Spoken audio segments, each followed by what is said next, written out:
Are you hoping to have an hallucinogenic experience when you take psilocybin? Well, if that's so, then this video is for you. This is Eddie with a Mindful Emergence, where Margaret and I offer mindfulness, movement, and breathing practices for your healing and spiritual transformation. And most of our work is with plant medicine, specifically psilocybin. So the word hallucinogenic is often equated with psychedelic. It seems like the two words are used interchangeably. And if you want to do that, that's fine. But let's look at the word psychedelic and its origin. It really started back in the days of Aldous Huxley, Doors of Perception. Osmond, the guy that gave him the LSD, I think was the one that coined that term. And it basically means altered perception. That's all. Does it necessarily mean that you're going to have a lot of visuals? Well, maybe, maybe not. But the word hallucination does suggest a lot of visual distortion. And if that's what you want, psilocybin is probably not the medicine for you.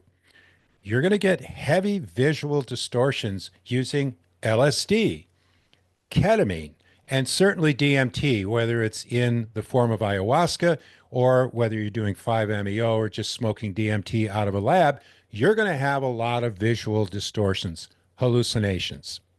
We had an experience recently with someone who took a fairly good sized dose of psilocybin, and they were in the experience, starting to have the experience, but they didn't think much was happening because they weren't getting hallucinations. This is someone who expected all the fractals and the geometric patterns and all that kind of stuff to be happening with psilocybin.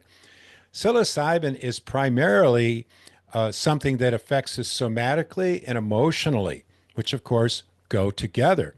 So there can be a pretty heavy body load with psilocybin, which can be both powerful and it also can be somewhat uncomfortable if you're not well prepared. You don't know how to work with it.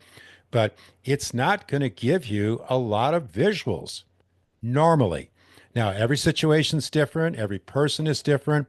I can tell you personally, in an early journey, I had some pretty good visuals under a high dose, but generally speaking, it's not really a highly hallucinogenic experience like you would if you took a lot of LSD. So I just wanted to throw that out there because there is this common misperception that psilocybin is an hallucinogenic, and it's not really. That's my opinion. And if you have different thoughts, I'd love to hear your comments. Please put them in the comments section. I'm always interested in what people have to say. I'm just trying to do some education, trying to create a conversation, trying to move this forward. We're in the next mental health revolution. So it's important that we talk about these things and share our experiences and what we've learned. So anyway, thanks for watching, and I'll see you next video.